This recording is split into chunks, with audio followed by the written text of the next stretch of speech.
80 के दशक में जिन लोगों ने आईपीओ में पैसा लगाया उनके लिए अलॉटमेंट मतलब लॉटरी। शेयर बाज़ार में ये है कि कोई मौका आपको आखिरी नहीं मिल रहा है। आईपीओ के समय आप निश्चिंत रहिए कि आप कितना भी चाहेंगे आपको मिलेगा कि नहीं मिलेगा इसका भरोसा नहीं है। देखिए, आज का सवाल बहुत मज़ेदार है।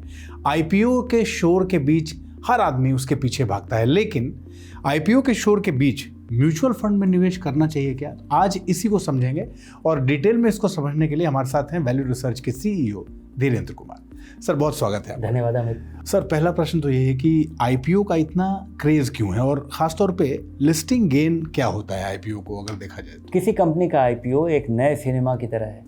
उसका बहुत दिनों तक ट्रेलर चलता है, लोग उसके बारे में उत्साहित होते हैं और उसके बाद फिर लगाते हैं। तो जो नई चीज़ का आकर्षण होता है कि ये कोई ख़ास कंपनी है, इसका अगर आपको मिल गया तो आप पहली बार इसके शेयर होल्डर बनने वाले हैं।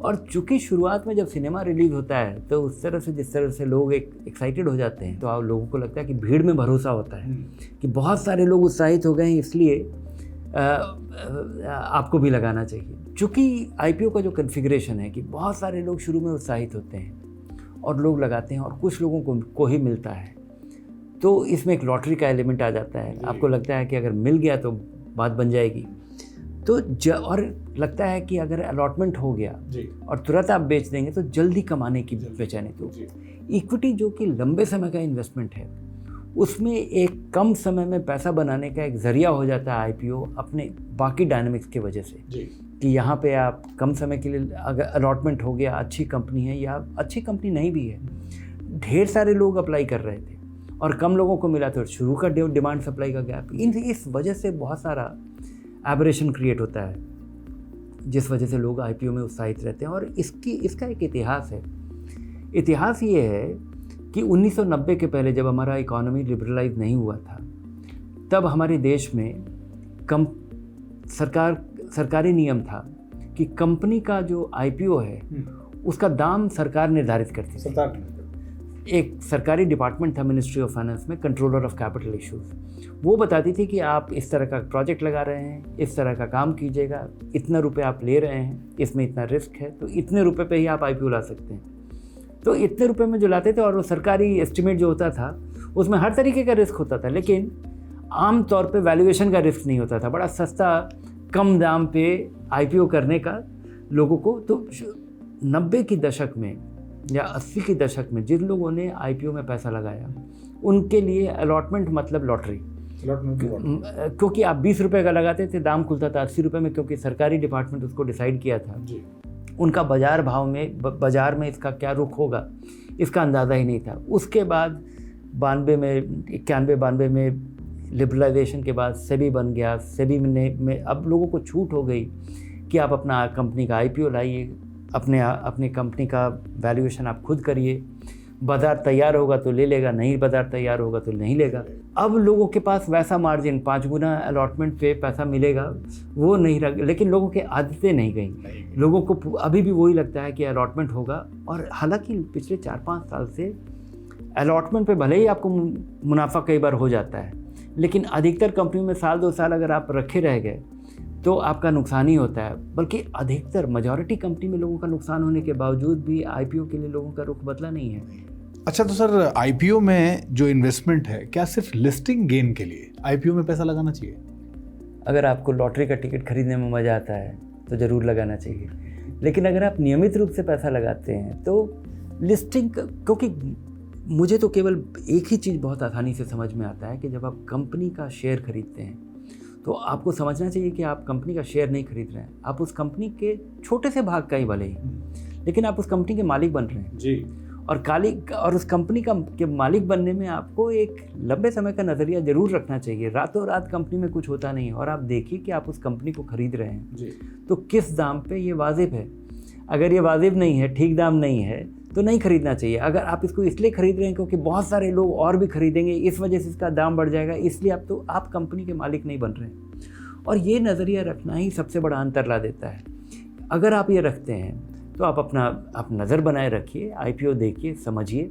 कभी कभी कोई कंपनी आएगी जिसका कि आप शेयर खरीद सकते हैं, बल्कि कंपनी का मुझे लगता है कि बहुत सारी कंपनियाँ जो कि नई होती हैं, उनका आईपीओ आता है, नहीं चलती हैं, या उसमें नुकसान होता है, या शुरुआत में फ़ायदा होता है फिर नुकसान होता है, लेकिन साल 2 साल में अगर आपको समझ में आ जाए कि ऐसा कुछ हो रहा है, ये कंपनी है जो कि बड़ी दमदार है, ये नक्शा बदलने वाला है, ये खासी अच्छी कंपनी है, अच्छे लोग चलाते हैं, बहुत तरक्की करेगी, ग्रोथ दिख रहा है और अब ये अब इसका पाँव जम गया है, तो ज़रूर खरीदिए। शेयर बाज़ार में ये है कि कोई मौका आपको आखिरी नहीं मिल रहा है। बाज़ार लिस्ट होने के बाद वो विकल्प आपके लिए हमेशा उपलब्ध है। आप रिलायंस का शेयर 25 साल पहले भी खरीद सकते थे, आज भी खरीद सकते हैं, और 10 साल पहले भी खरीद सकते थे, और 15 साल पहले जब वो डूबा हुआ था तब भी खरीद सकते थे।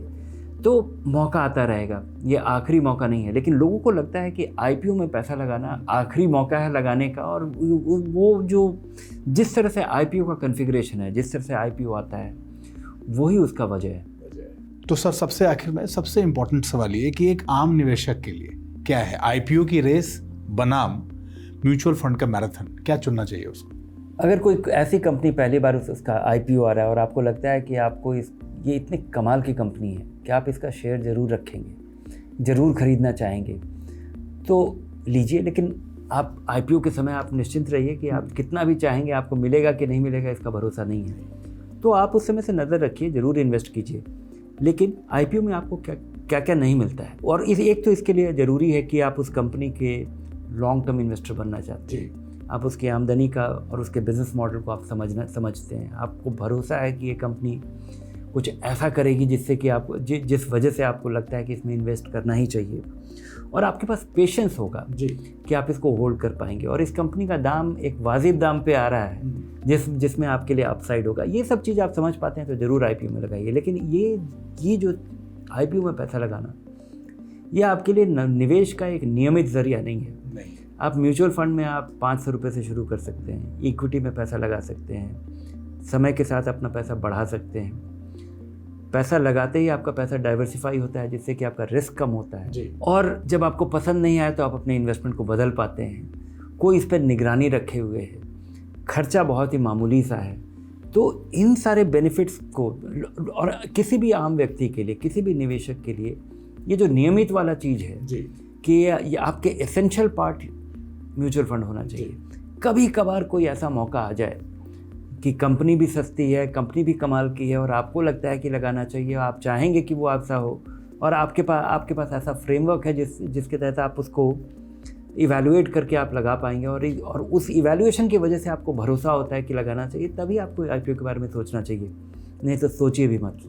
लंबे समय का पैसा अच्छे फंड का चुनाव कीजिए, नियमित रूप से लगाइए, और रोज़ रोज़ मत देखिए। यहाँ पे कोई लिस्टिंग गेल और कोई लिस्टिंग लॉस नहीं होने वाला है। और आपको लगता है कि आईपीओ में लगाने की वजह से कोई खासा फ़ायदा कभी कभी हो सकता है, तो आपका म्यूचुअल फंड ये कर रहा है।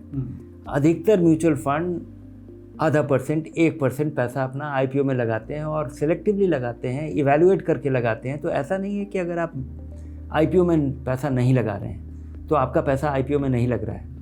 बहुत सारे फंड हैं जिनमें कि छोटा सा भाग आईपीओ में लगता है, और म्यूचुअल फंड के पास एक एडवांटेज भी है उनको एक ऐसे कोटा से पैसा मिलता है जहाँ पे अलॉटमेंट हो जाता है, और बड़ा अलॉटमेंट होता है। तो आपका जब 10 रुपये NAV है, उसमें हो सकता है कि 10 पैसा आपका आईपीओ में भी लगा हो।